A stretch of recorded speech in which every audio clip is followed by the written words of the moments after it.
Right, so I did a live stream yesterday and I did drop my elo a tad bit, trying to adjust. Well, I was trying to do some of my old teams and they weren't really jiving properly with what the meta was looking like.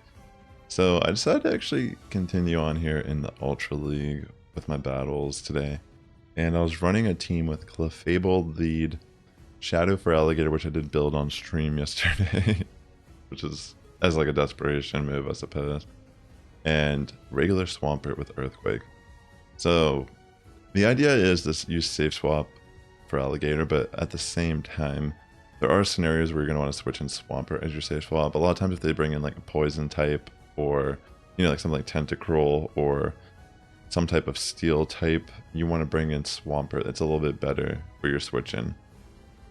But yeah, anyways, this is like a double dark poison backline, and fortunately with my shield scenario I can kind of sit in, even with the Trailblaze poison jabs, this is looking pretty good because the Moonblast is pretty strong, and at this point I can actually just kind of throw the Swift, and I think I try to go for the farm down, and I think I might just barely get there, and I can Moonblast directly into the Poliwrath, which will be really helpful in finishing up the battle because that way it'll bring it down to the red, and then I can just bring in Shadow Feraligatr and farm down with Shadow Claw. So there we go, very first battle. And just a reminder, this Friday, my album Fortified Time by Rob Sassy is going live on YouTube Music, Spotify. So if you'd like to check it out, I've already played some of my songs live on stream.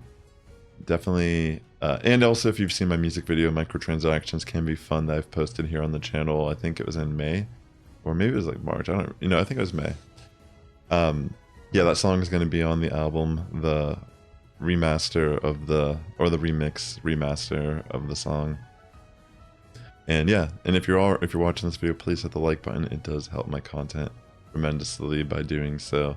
And hopefully you're having a great middle of your week, whatever time or day or night, wherever it is where you're at the moment. But yeah, as you saw in this match, I had a pretty bad lead with the Skeledirge, but I was able to kind of put myself in a position. Getting that attack drop too is actually pretty significant because I could technically take a Shadow Ball on Swampert if I really want to, if I was feeling risky, and I think that is exactly what I decided to do because I wasn't sure if they just try to bait me to like wait out the timer. And yeah, at this point, I'm just going to generate a lot of energy, and I just have so much. And I knew that Jellicent had none when it came back in. I even got a little bit more there. Be able to remove Jellicent, and I had an assumption that whatever they had in the back line really wasn't going to appreciate any damage. But it's kind of insane how close this actually is because it is actually a Charm Clefable, which makes my shields kind of useless, and I just barely remove it. And because of Incinerate, the way it works, I'm able to actually get off the Shadow Claws with Feraligatr upon coming back in before it can even kill me with one Incinerate. It's kind of crazy. Malamar lead, pretty good scenario for me. And as you saw, they brought in Shadow Drapion. I'm going to instantly bring in Swampert. So, you know, obviously Earthquake's going to one-shot it, but I felt like with the way this scenario is, it's probably just better to throw the Hydro Cannon and potentially shield and farm down, or just like throw another Hydro immediately or a little bit after just to remove it, because it's more about just maintaining the switch with this type of battle, because I'm not really like afraid particularly of Malamar since they usually are running Foul Play Superpower, and Clefable is in a position where it can just kind of wall it. So yeah, as you can see, they're going to actually try to get up some chip damage here, and that's fine. They do end up having Tentacruel in the back though, which is pretty scary for me. Not a great matchup. Tentacruel is probably one of the more difficult Pokemon for my team to deal with too. I mean, there's ways I can deal with it with Feraligatr and Swampert in the back line, but it is just not ideal.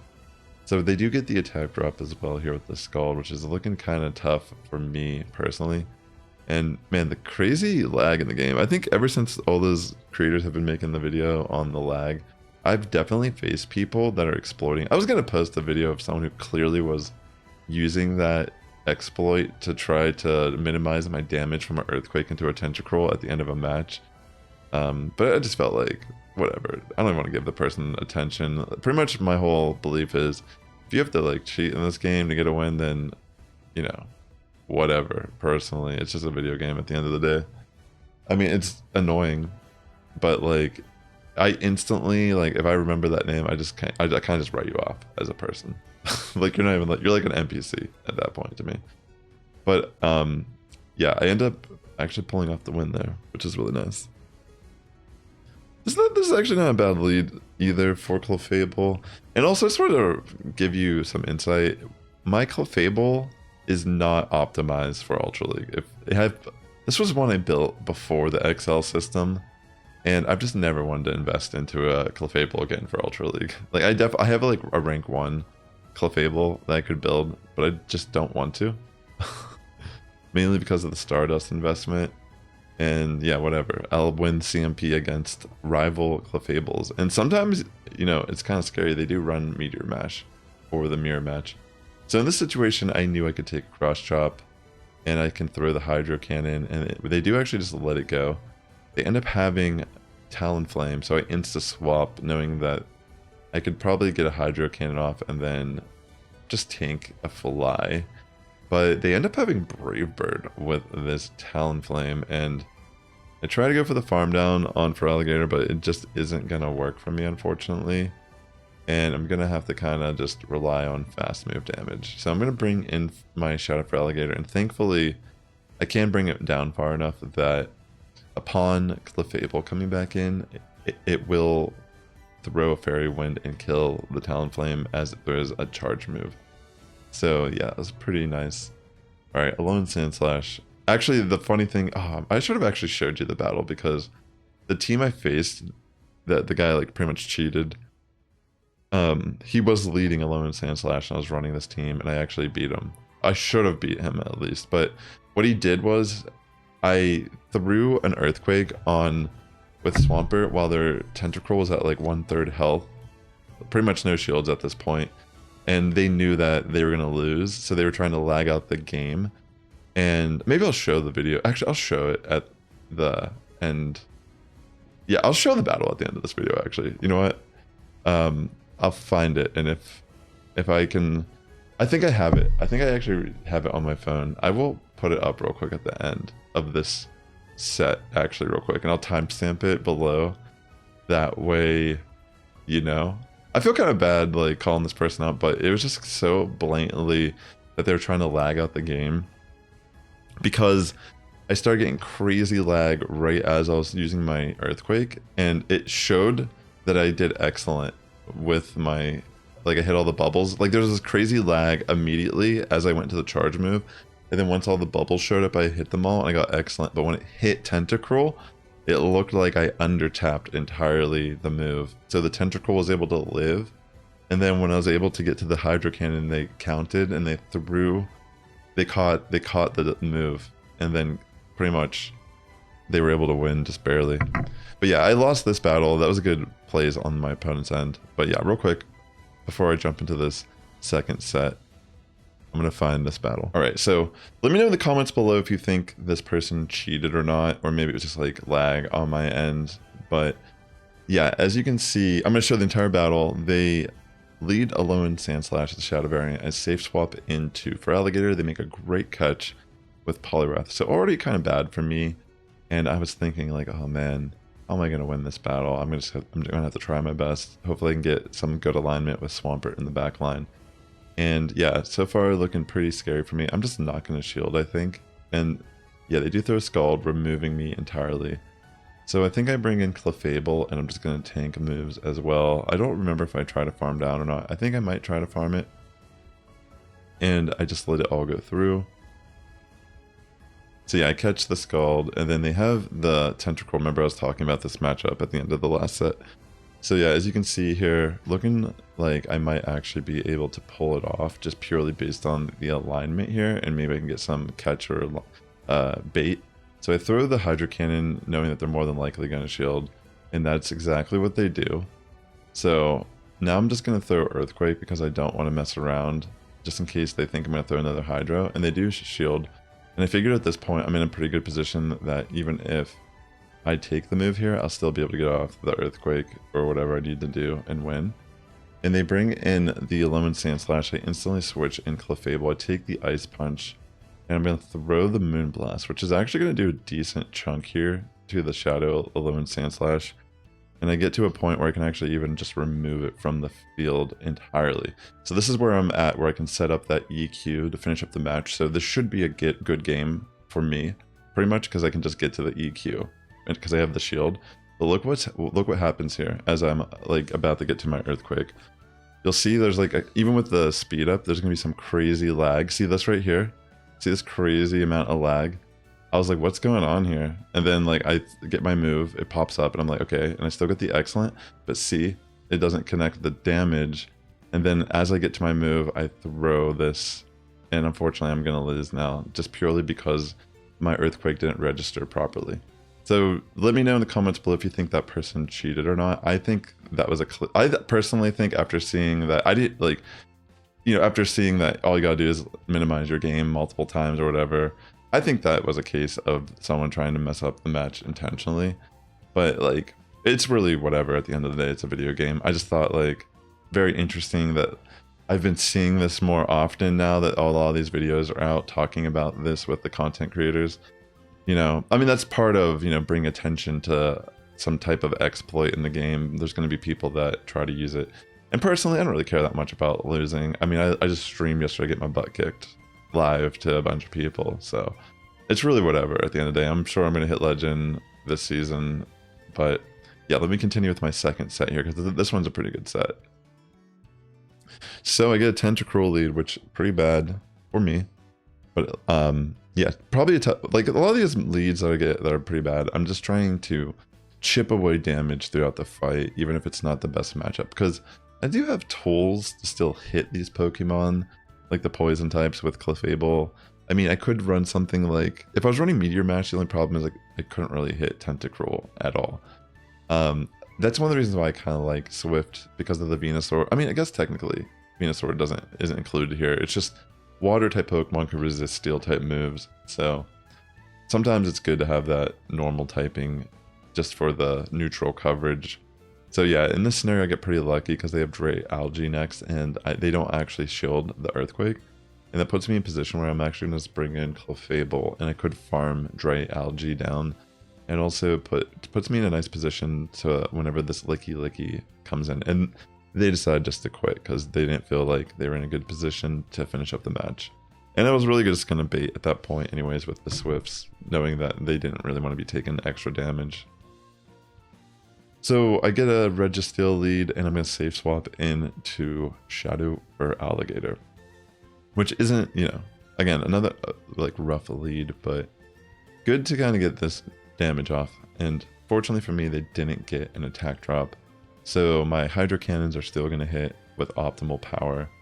And I am going to smack this Clefable now. And I think at this point I'm just going to let the move slip on through before switching out the... I'll just leave the Hydro Cannon on Feraligatr because that's going to come into play later in the game.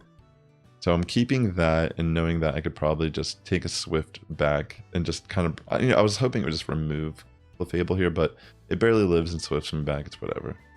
I'm going to go for the Moonblast into Reggie. It's getting kind of low on health. It's probably just going to tank this, which is fine. But yeah, ultimately I just want to keep chipping away damage against Reggie. It was a bad lead, but as you can see, this is how you got to play it. I'm going to save Clefable for a sack swap potentially, or any type of fast move damage that I could potentially get out of it here at the end game. And there is a Charm Shadow Granbull. So remember, I have that Hydro Cannon locked and loaded on Feraligatr. So this is going to be extremely crucial, but fortunately for me, I can actually just handle the Shadow Granbull with Swampert, and this puts me in a position where it doesn't really matter because they're just going to quit. They can't do anything really with Reggie. They can't farm down the rest of my team with that. Get a Zygarde lead. This person's running a really rare team, it looks like. I was going to maybe start grinding to get Zygarde final form or whatever, but yeah, it's definitely a good Pokemon for the Ultra League, and I've been seeing it frequently, but yeah, I haven't really done routes frequently at all. I've done a couple maybe throughout its whole existence. But yeah, this person decides to Psychic Fangs me and completely let their Steel Links go, which does put me in a nice position, but then they do end up having Venusaur, which can be very scary. As you can see, my whole team does not really like Venusaur. Getting off that resisted Hydro Cannon though is actually super helpful, because I'm pretty much going to try to rely on the Shadow Claw damage here from Feraligatr. And I think I might actually be able to pull this off just barely, which is like what I was thinking as this was playing out. It's like, you know, do I try to catch a move? Maybe if I at least just get the shield, that's probably good enough. And I do get the shield.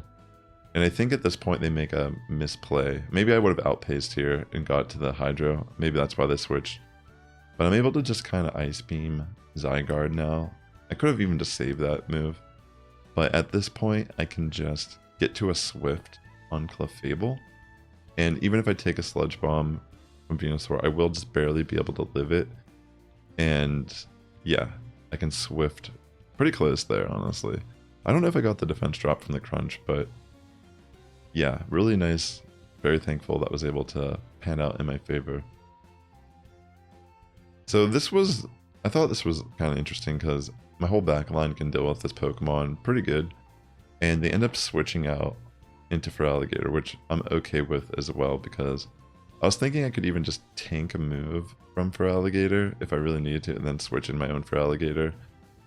Then I even thought of it like, well, maybe I'll just let Clefable go. Since it is regular for Feraligatr, I can actually tank this and just get off another Swift. And I don't really need Clefable so far based on what the team comp is. So they end up switching out into the Golurk. And I decided to bring in Swampert, since I felt like that would be a little bit of a better safe swap. I mean, honestly, Feraligatr would have hit way harder. But I think I wanted to tank a move. I don't know if I did there. But I do have the shield at this point. And I can just smack it with the Hydro Cannon and remove it. I mean, it doesn't really matter 100% what I use here. Either or is going to be a good choice. They end up having Cobalion here in the back line, and I should be good. I mean, they could potentially catch a move, but my first Hydro Cannon is going to connect, and then that's putting, like, pretty much Cobalion can't one-shot me. So yeah, I could be a little safe about throwing a move here, and they might try to catch it at this point, and that's exactly what they try to do. So they quit knowing that I already have my move loaded, and it's just going to be greeted with a Hydro Cannon upon coming back in. And yeah, this matchup I finally get a really nice lead. I mean, some of these were good leads for me with the Feraligatr Shadow ones. But yeah, I'm going to take the first move. It is just a Rock Slide. I can't really take the second one. And they make a good call not to shield, because now they can actually threaten me with a shield. And I do end up shielding, but I'm just going to farm it also. So technically, I guess there is some payoff having that extra energy. They do have Muck. So I'm going to just throw Swift to get some little bit of chip damage off. Instead of bringing in Feraligatr, which I think is what I normally would do here, I'm going to bring in Swampert immediately just to threaten out the Muck, just to see what do they have. Because it felt like maybe they were afraid of Clefable. And it's looking pretty good. Obstagoon, not really too scary. And also better to have my Swampert against Obstagoon than my Feraligatr. So yeah, I'm just going to be taking these moves. And now I'm just going to switch directly to Clefable and throw the Moonblast I had loaded. It removes Obstagoon. And at this point, it's pretty much going to be GG. I can just bring in Feraligatr. I can afford to take a Thunder Punch, but I think I should be good enough to just kind of like get there. Because I shield the first Thunder Punch, I throw Hydro, and I think I outpace to get to the Hydro Cannon. Or no, I think I take it and I just barely live. And if I'm not mistaken, I think I even had the move loaded on Swampert already. So that's actually what I did here, is I switched into Swampert. Yeah, exactly.